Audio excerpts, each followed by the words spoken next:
Good morning, family. It's me, Coach 67 Sports TV. Shout out to the General 78 Sports TV and the entire LDBC family. Shout out to the Louisiana All-American Sports Network. And shout out to the greatest university in the world, the Southern University, home of the mighty Jaguars. And in this particular video, this is my post-game reaction to Southern University's overtime win over Prairie View. And, I know a lot of people like, man, Coach, I know you're excited about the overtime win against Prairie View. And in real life, in real time, like, I'm an optimistic person. 95% of the time, I see the glass being half full as opposed to half empty. But I'm not going to lie. As someone who's been watching Southern University, going to all of their home games for 40 years, maybe for the exception of like a year or so, after senior pass, I pretty much been to all of Southern University home games for years. And, someone that followed Southern University in their heyday during the Pete Richardson era, when they were on top. I'm not gonna lie, I wasn't moved and I wasn't impressed with the win on Saturday night. And I know for some people it might be like a pessimistic take. It might be a negative outlook, but I'm just being honest and being truthful. I'm not sugarcoating. And, maybe it's because, I saw Southern at their apex in their heyday. Maybe it's because of that. Maybe it's because, we have a certain standard for Southern University. But even with that being said, Southern University, from a football standpoint and just overall as an athletic program, they're nowhere near where they used to be. And I could see it on a variety of different levels. First and foremost, you go to your home games. It's not what it was in the 90s. It's not even nowhere close. Because in the 90s, if you wasn't on Hardin Boulevard over the hump and at a certain point on Southern University's campus, if you was trying to just say kickoff was at 6 o'clock, 6:30. If you weren't already on campus and where you're supposed to be by 3 p.m., you wasn't going to get on campus like talking about.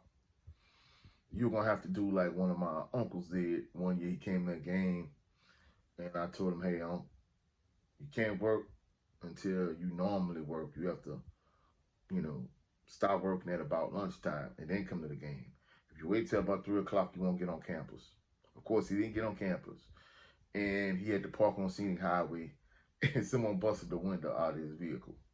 So that's how it was in the 90s in terms of if you wasn't on campus about 3, you could forget about it. Now, literally, it's like an hour before kickoff, and I could just ride on campus. Once you get to, towards the bluff and towards the back of campus, once you get to about Seymour Gym at the checkpoint, then, things kind of slow up at that point because it's a bottleneck in that area. But outside of that, you really have trouble getting on campus.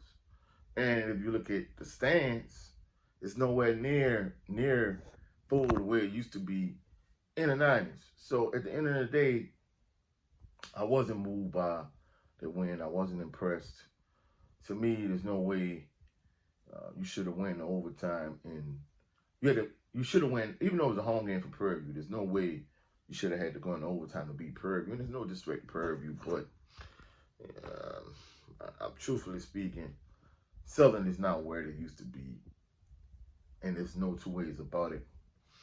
I don't want to just kind of just go on and on and on about the glory days and the way they used to be. I think at this point, shout out to Carlos Brown because I checked out his show on Saturday. Shout out to the Jaguar Journal with Perry White. I called in the Perry White show, the Jaguar Journal on Saturday. And basically, the caller before me was basically saying that Southern University fans, we kind of turning into Dallas Cowboys fans, and which to me, I can't stand the Cowboys. So that's a huge insult. But on so many levels, it's true because we just kind of reminiscing about the glory days about when Southern used to be the team to beat in the SWAC and in college football, black college football. And it's a far cry from that. And the program is just not where it used to be. But that's it for this video. I'm going to give my full in-depth breakdown tomorrow uh, in terms of my full post-game reaction. But that's it for this video. So any value in this video, like the video, share the video, comment in the comment section, subscribe to the channel. Also click the notification bell so you can be alerted anytime I post any new videos. Also go check out, my brother, Jared 11 Green, on his channel, the Southern Baller Show. We didn't have an episode this Sunday, but, we're going to be back next week. Also, go check out my brother Brent Fox on his show.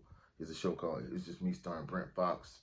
And also go check out my brother Cadillac Red, Supreme Beast Boxing Talk, and Supreme Beast After Hours, which is his backup channel, where we have the Coach's Playbook every week. We didn't have an episode this past week, but we're going to be back this week. Catch y'all on the rebound. Y'all have a blessed, phenomenal day. Peace and blessings.